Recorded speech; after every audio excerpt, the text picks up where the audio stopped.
Fable is a beautiful open-world action RPG, packed with drama, jeopardy, and high-stakes choices that change the world. But at the heart of Fable is a game within a game. An endless, interconnected life sim where you'll be remembered for changing people's lives, building property empires, manipulating the economic fate of entire settlements, and more. And as you do all this, you'll build different identities and experience a complex, nuanced morality that is so much more than good versus evil. It's what you'll do in Fable when you aren't saving the world, and we call it building an extraordinary life. Let's dive in. Here I am in the middle of Oakshire, one of the 6 regions in our visually diverse open world. It's characterised by beautiful rolling hills and lush, colourful foliage, inspired by the British countryside. There are settlements of different sizes throughout the world, each with their own population, traits and landmarks. Albion is full of variety. We can see one of those settlements up ahead. Silverbrook, a peaceful farming town and the largest settlement in Oakshire.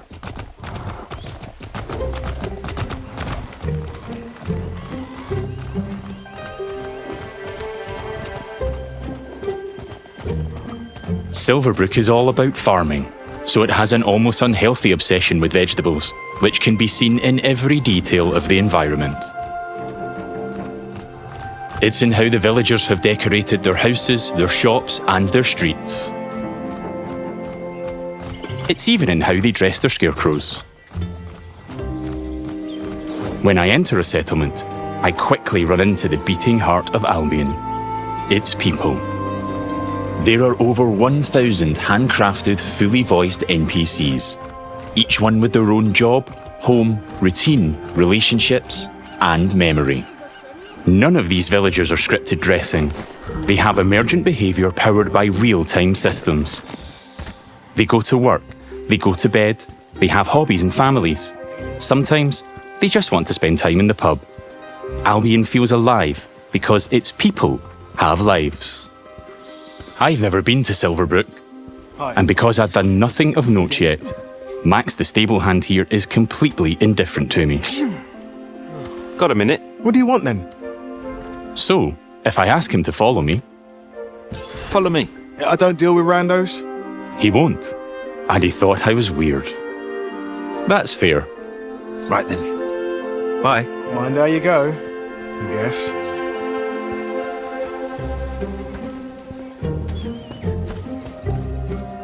In the story, I'm here investigating if there's a connection between Isabel, the powerful red-cloaked hero I'm pursuing, and the strange magical incidents being reported in Silverbrook. Is that a hero?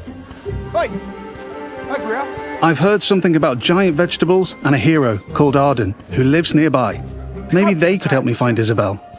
And it seems there's a bit of a commotion in the town square.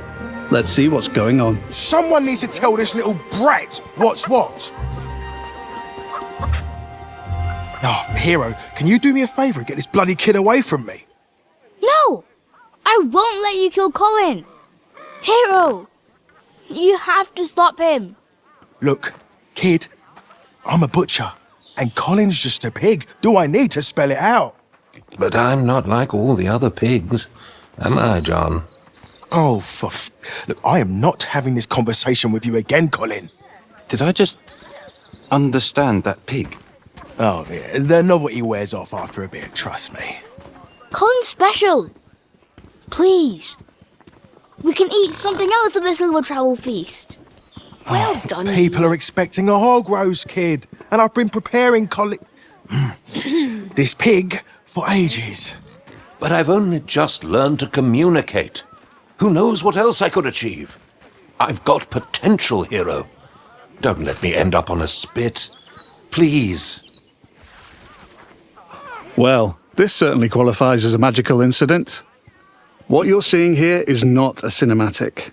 It's just one of the hundreds of story conversations in our game. We have over 2 hours of high-quality, performance-captured cinematics, just like the ones you've seen in our trailers. But in these conversations, you'll make hundreds of branching dialogue choices that change what happens and how people feel about you. It's important to note that every choice has a consequence. It's up to me if Colin lives or dies, and I think he should live. I mean, come on, he's a talking pig. Let the pig live. Yes! Thanks, hero. I knew you'd understand. No hard feelings, John. You don't make the decisions here. This is my pig, bought and paid for. I can see his point, so I'm going to pay the butcher. What's the pig worth to you? I'll cover it. Oh, it's not just a pig. It's provisions, labour, faff. We're talking thousands. 2,000 gold. That seems pretty steep. All right, Colin's worth it. Here, this should cover your expenses. Fine. Those rumours about Dave's veg better be true. Feast going vegan this year. Hero! You saved Colin. Mum gave me these, but I think you deserve them more. Thanks. Maybe you could help me back. The guild sent me. There's been reports of strange things happening around here. Like what? Who's in charge around here? And where's Arden, the hero? Arden doesn't really come around here anymore. You should try the sheriff. His office is nearby. Come on, Colin. Let's go. I've spared Colin's life. I've also gained reputations as virtuous and shrewd. In Fable, every action generates local reputation. You'll eventually be known for the reputations you build, and everyone will judge you on their own moral terms, often directly. Nice way. And this is at the centre of our complex, nuanced take on morality, evolving beyond just right and wrong. It reflects real life, where morality is multifaceted and subjective. One person's good is another person's evil. I'm saving something. Even being merciful will divide opinion. Let's chat to some other folks and see what they think about me. Hello there. Hey, you're that hero. This is Jack the Beggar. He's a commoner who's unemployed right now, which is a shame, given he's a hard-working sort of person. On the right is how he feels about me. Jack likes my virtuous reputation and thinks I'm principled. Other NPCs might feel differently about my choices, because each has their own moral view on the choices you make. There are lots of ways to interact with NPCs. I'm going to give some gold to Jack, because he seems nice, and he's a bit down in his luck. For you. I hope it helps. Oh, this is going straight in my pocket. Cheers. He was grateful for that, and he felt I was being kind. Let's give him a bit more. Here. Don't spend it all at once. This takes the edge off. Thank you. That made an impact.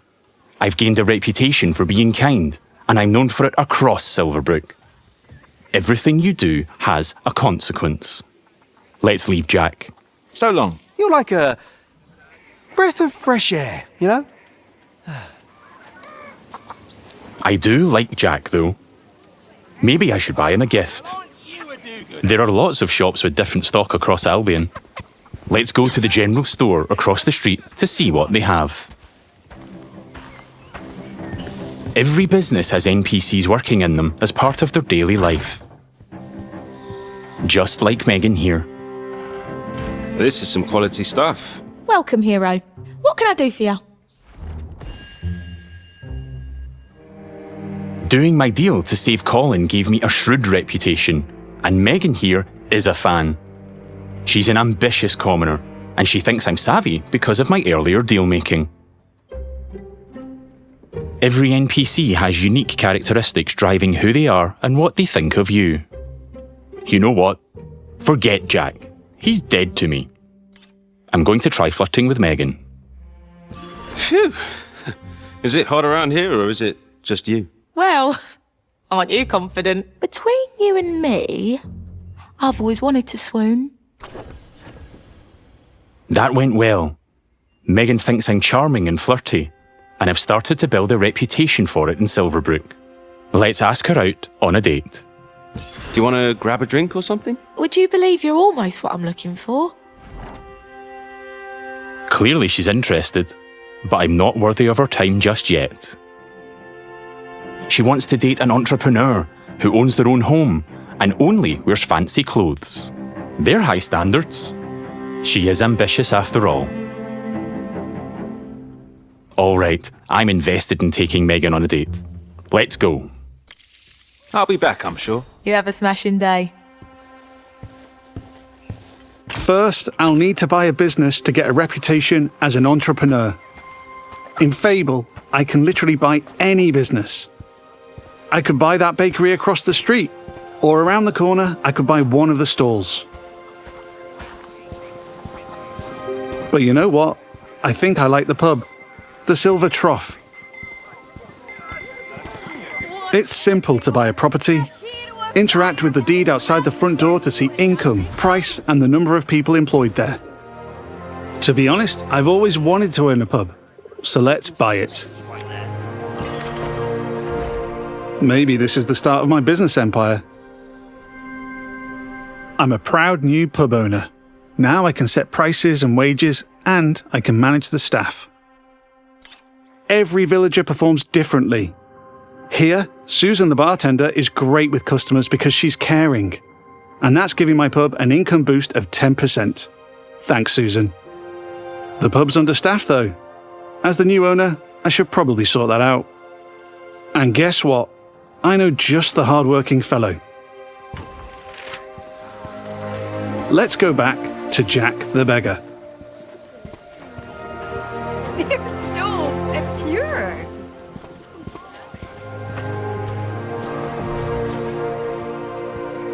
I've also gained reputations as an entrepreneur and as rich, because I bought the pub and it cost me a ton of gold. Stick of rock with good in a minute. Jack, you're no longer dead to me. Hi there.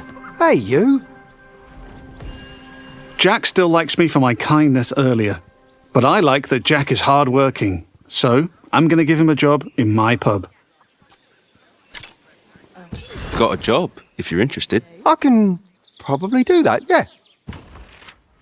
I can hire anyone, providing they like me enough to accept my job offer. Great. Jack is thankful I've made a positive impact on his life. He's no longer a beggar, and he's now a bartender. Cheers. Yeah, makes sense. There are so many other people to talk to. Villagers react to the reputations you build, They'd help with anything. and they remember the things you do to them.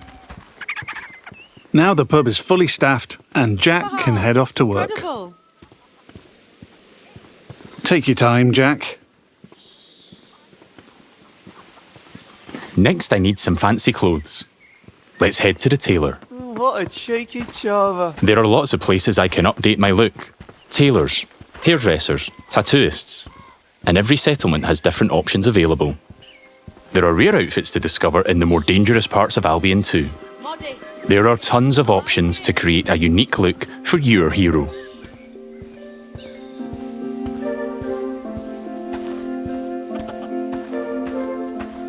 This place looks fancy. Let's head inside.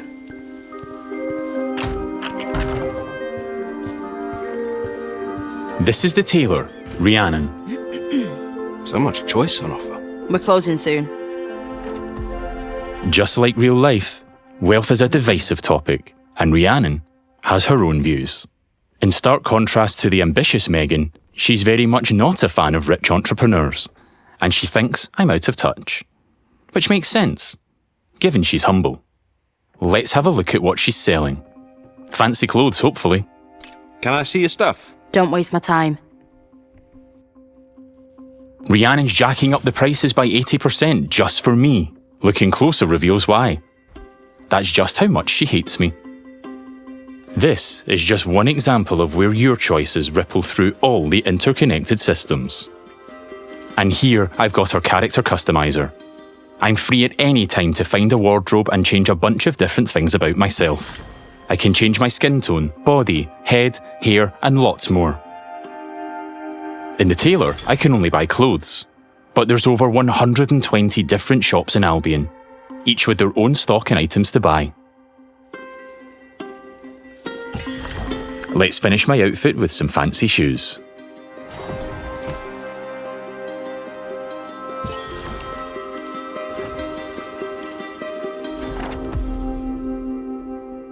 See you, Rhiannon.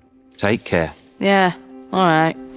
We don't get on, but it's been a pleasure. Now I'm really looking the part. Let's check on my relationship with Megan. At any time, I can dip into property and people screens to track my loved ones, of which there could be many, because I can have relationships with everyone in Albion if I like. It would just take a while. While I'm here, I can see the reputation cloud on the right. It shows me what I'm known for in Silverbrook, as an entrepreneur, rich, kind, shrewd, and virtuous. On a single moral scale, these reputations would be seen the same way, as absolutely good or evil. However, as we've seen with Megan and Rhiannon, Fable's morality reflects the complexity of judgment we see in the world today, where everyone has their own moral view. The last thing left for Megan is to own a home. I'm a bit short on cash though, seeing as I paid a fortune to save Colin and bought a pub. But since I've bought it, I've been earning passive income, so let's swing by to collect it. The people of Silverbrook all have their own nuanced, subjective view of who I am and what they think of me. But if I don't like my reputations in Silverbrook, I can pay the town crier to change them. I give them gold, a lot of gold, and they spread a new reputation for me. If you're rich enough, you can change what people think of you. Here I am at the Silver Trough, now under new management. Let's head inside and check in on our employees. Wow. There's Susan, my star bartender from earlier. Well, aren't you a do-gooder? Hey, you. Working hard? Just who I wanted to see. You. Oh, she fancies me because she thinks I'm compassionate. Sorry, Susan. I only have eyes for Megan. Keep at it. You and me, boss. You and me. Hey. And there's Jack. Let's say hi. How's it going? Just working. You know me. I knew you'd work out, Jack. He is a hard-working commoner after all. Keep up the good work. Farewell. See you, boss. Things seem to be ticking over in here, so I'll head downstairs to the income chest to collect my profits. Looking good. There's an income chest in every business I own and every property I live in. It means I don't have to go to each individual place, and I can collect all my income from any of them.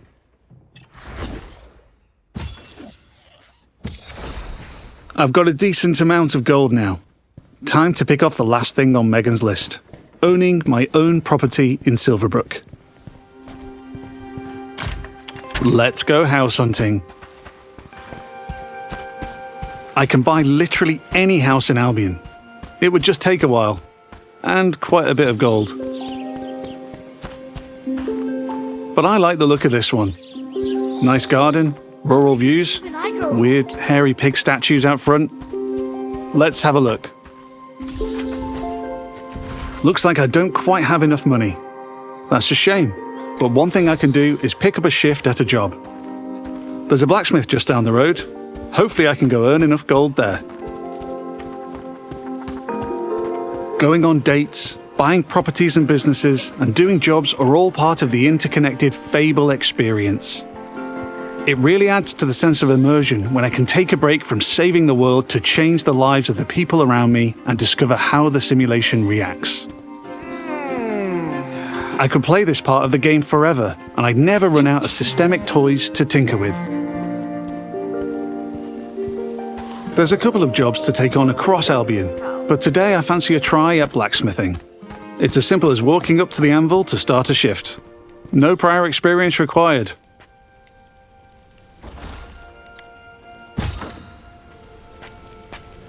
In the interest of time, we've reduced the time limit here, but regardless, it's a classic case of risk versus reward.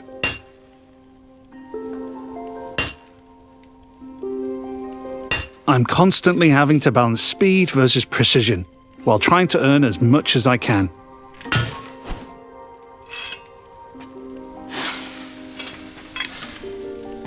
I need to hit all the hotspots to complete an item, but if I manage a perfect hit,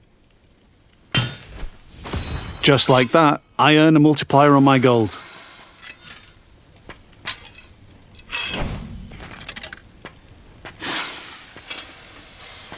That's a successful shift completed. I can return to the blacksmith anytime to earn more gold and gain blacksmithing experience while building my reputation. I've now got just about enough gold for the house. Let's head back down the street and buy it.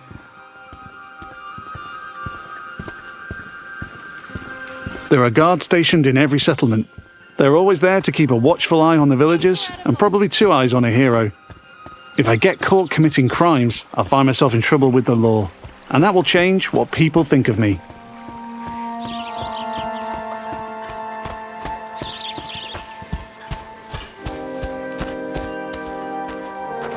We're back. Let's buy the house.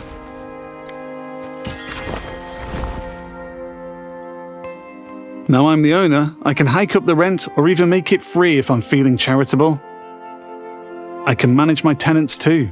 I can let them stay and keep collecting the rental income, but I want to move in myself, which gives me the choice to just chuck them out on the street or be nice and give them a bit of gold to leave.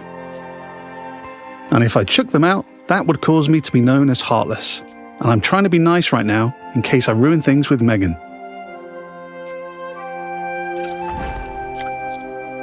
And now I'm free to move in.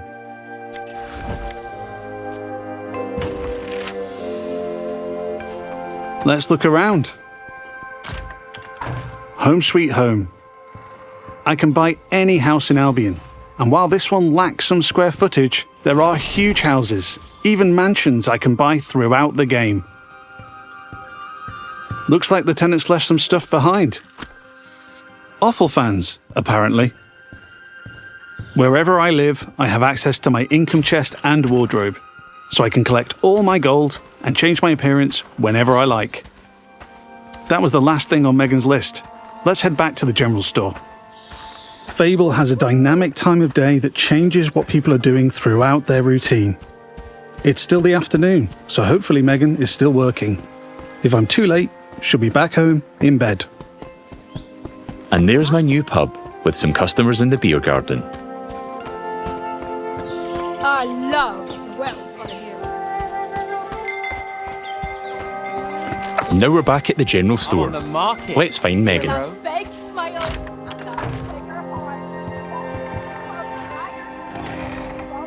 Just the person I wanted to see. Still interested? I've ticked off all Megan's dating goals, so now my chances of romance are much improved. Let's ask her on a date again.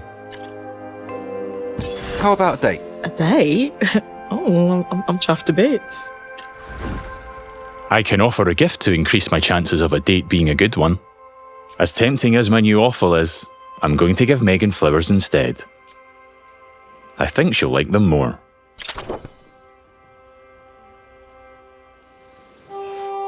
Here we are on a date at the Silver Trough. Hope I'm getting free drinks.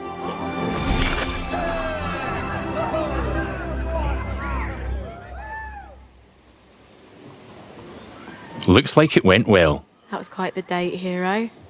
Loved it. Hey, you. Oh, hero. That date was just brill. Megan found me quite charming. I'd like to make things official, so I'll ask her to be in a relationship with me. So what do you say? Ready for something more? And what a lovely couple we'll make. Whatever comes next, I'm with you. It's official. That's not the end, though. I could build this relationship a lot more. We could get married, which comes with its own set of goals. We could move into my house and start a family. And I can even hire her for one of my businesses. Things could go the other way too. I could break up with Megan, or divorce her in future. Or I might make choices that make her divorce me. There's lots of ways I could change her life. and she'll remember. But we've seen enough romance for now. Bye, Megan. I have to go. But you're welcome to watch me leave. You have a lovely time, sweetheart. Before we go, I've only really demonstrated what it's like being an upstanding citizen in Silverbrook. Our game is one full of contrast, though, Modest. Yeah, I like it. where I decide the kind of hero I want to be. So let's briefly explore what it's like if I'm not so nice. Hi, Susan. Nose to the grindstone. Love to see it. Lovely to see you, boss. Sorry, Susan. You're fired. Yeah. You're fired. Sorry. You're gonna regret that, swine. She's not happy about that, and she thinks I'm being heartless. But because in Fable morality is subjective and varies from person to person, not everybody will have a problem with that. There might even be someone who fancies me because I'm heartless. Villagers also react to my physical actions. If I start firing arrows around the place, they'll start to perceive me as reckless.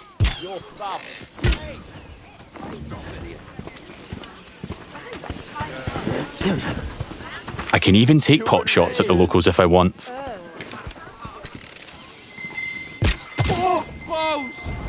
And now I've gone too far, but I'm in the mood for a fight.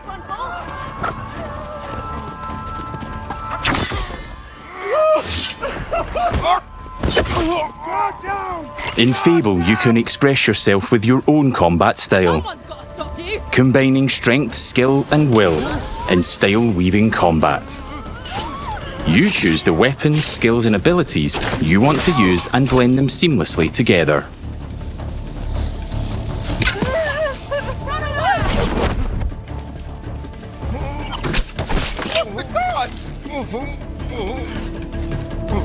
Stay still, please.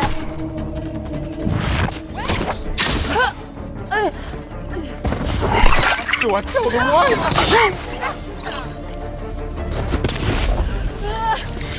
Stop resisting!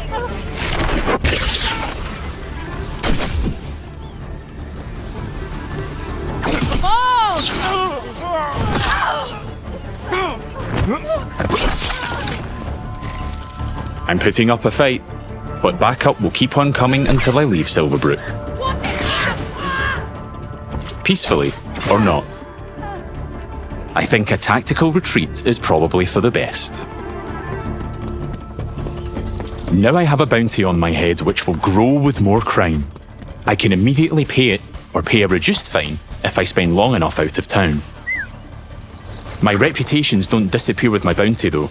Once I'm known as a killer and a criminal, it'll stick with me until I put in the work to change what people think. Or until I've made an expensive visit to the town crier. Because the people in Albion remember what you do.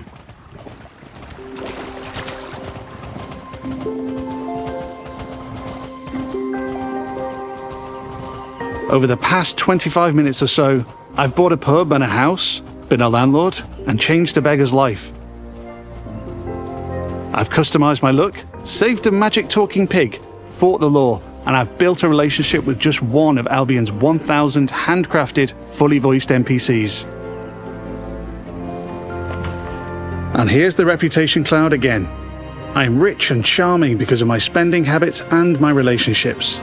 I'm also a criminal and a killer due to my reckless behavior and fighting with the guards. Yet, I'm shrewd for saving Colin and an entrepreneur because I bought the Silver Trough.